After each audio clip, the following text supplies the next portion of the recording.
Curses are a supernatural energy or magic spell that can be used to harm one.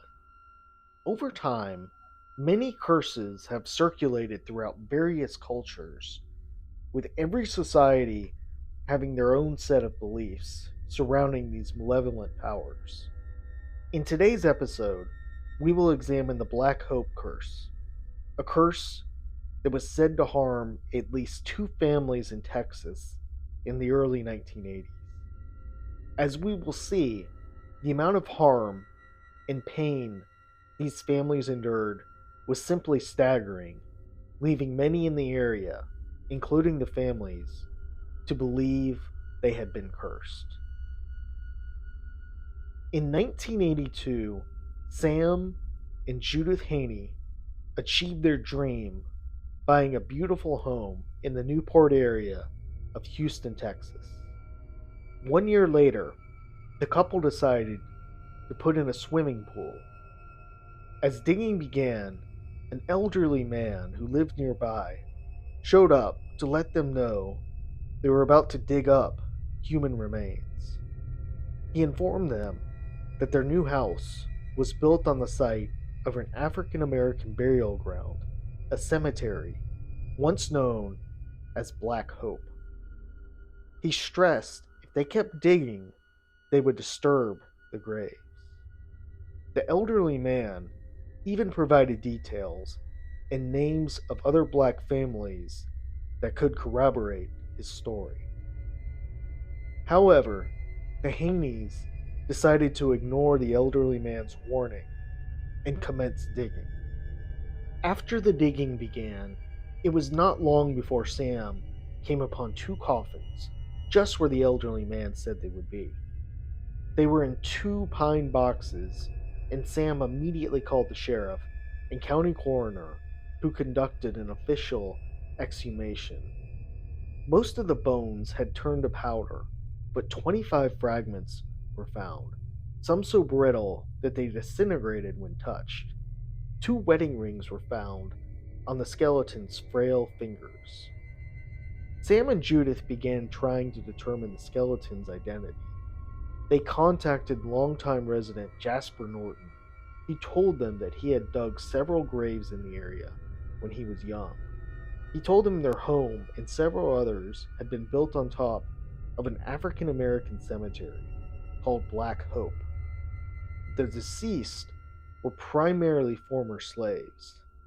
The last burial occurred there in 1939, and construction crews had hidden all traces of it during the building of the subdivision. Local research revealed the skeletons to be Charlie and Betty Thomas, a couple that had been born into slavery and freed during the Civil War. They had passed away sometime during the 1930s. Overcome by guilt for digging up Charlie and Betty's graves, Sam and Judith decided the bodies must be returned to their resting place with a proper burial. As time passed, they would discover that they never should have disturbed these graves. As such, soon, strange activity would begin to occur. In the beginning, the activity took the form of disembodied voices bothering them mainly in their sleep. Soon, though, lights and appliances began turning on and off spontaneously. One night, Judith discovered her clock glowing and sparkling. To her shock, it was unplugged. Another night, Sam was working the night shift and Judith was alone. After taking a shower, she heard her sliding glass door open, and then she heard a voice ask, "What are you doing?" She thought it was Sam, but he was not there. The next morning after this occurred, Judith went to get her red shoes, but they were not in the closet. Sam helped her look throughout the house, but they couldn't find them. Inexplicably, they turned up outside over Charlie and Betty's grave. Later, they would learn that day was Betty's birthday. Sam believed that this was Charlie giving her a birthday present. After a while, the Haneys became overwhelmed with guilt and fear and began to confide with their neighbors.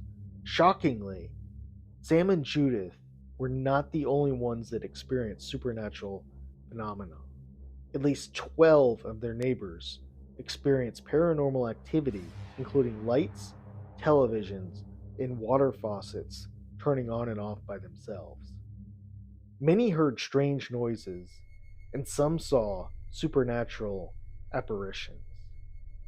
Of all the families, though, the Williams family appeared to be experiencing the most paranormal activity, perhaps even more than the Haneys. Ben and Jean Williams moved into the same subdivision around the same time as Sam and Judith. Shortly after, though, Jean noticed that nothing would grow in her garden. Oddly, she kept finding deep holes appearing in the shape of a coffin near her flower beds. She would fill them in only to have them reappear a few days later. Ben and Jean also found strange writings on a tree near the sinkholes. One was an arrow pointed toward the ground. Beneath it were two horizontal slash marks. A longtime resident of the area told Ben and Jean that the spirit had marked the tree. He said that he had done so because his two sisters were buried beneath it. Like the Haneys, Ben and Jean soon began experiencing more supernatural phenomena. Shadows appeared on their walls, accompanied by eerie whispers and a foul smell. During the summertime, their granddaughter Carly said she would encounter freezing cold air. She recalled being fearful and thought she was being watched constantly. Carly also said the toilets would flush themselves, and she was constantly hearing conversations and voices, although no one was in the house. One frightening story involving the Williams had to do with the apparitions Ben saw. He said he returned home from the graveyard shift one night to see two ghostly figures in the house. The figures moved into the den and eventually headed down the hall toward the bedroom. As he followed them, Ben saw one of them standing over Jean while she was sleeping.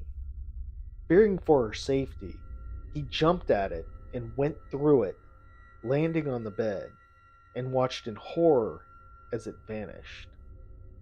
Another strange story involving the Williams took place when Jean and Carly were about to take a nap. They heard the back door opening and closing, and then the sound of footsteps walking toward them. When they went to check, no one was there. With so much strange activity going on, Jean and Ben had different feelings on what they should do. Jean felt tormented and wanted to move, while Ben believed they should fight the spirit. Soon, though, the Williams would be plagued by more problems. Within months, 6 of their close relatives were diagnosed with cancer, leading to 3 of them dying. Ben and Jean decided to sue the developers, but the developers wanted proof that the cemetery had existed. So Jean started digging up the backyard to get evidence of the graveyard. However, soon, Jean got sick, so her daughter Tina decided to take over the digging. After about a half hour of digging, Tina began to feel dizzy. She decided to rest on the couch, but continued feeling even worse. Ben called 911 and Tina was rushed to the hospital, and there they discovered she had suffered a massive heart attack. Sadly, she died 2 days later at the young age of 30 years old. Jean maintains that her death was caused by the supernatural. Like the Williams, Sam and Judith Haney decided to sue the developers for not disclosing their house was built on a cemetery. Initially, a jury awarded them $142,400 for mental anguish. However, in a devastating turn of events, the judge ruled that the developer was not responsible. The first verdict was thrown out, and Sam and Judith were ordered to pay $50,000 in court costs. Sadly, they ended up having to file for bankruptcy. As the problems proved to be too much for these families, both the Williams and the Haney family decided to move on. Ben and Jean Williams ended up losing their entire investment and escaped to Montana, later moving back to another subdivision in Texas. So, was there any truth to the Black Hope curse? Had these families disturbed the burial grounds of the Black Hope Cemetery and in return been punished by the paranormal? Many around the area still believe the land is cursed, and the extent of the illnesses and death certainly make a strong case for the curse. Interestingly, however, subsequent residents of both the homes have not reported any strange activity or problems at all. Perhaps the spirits of the Black Hope Cemetery are finally at peace.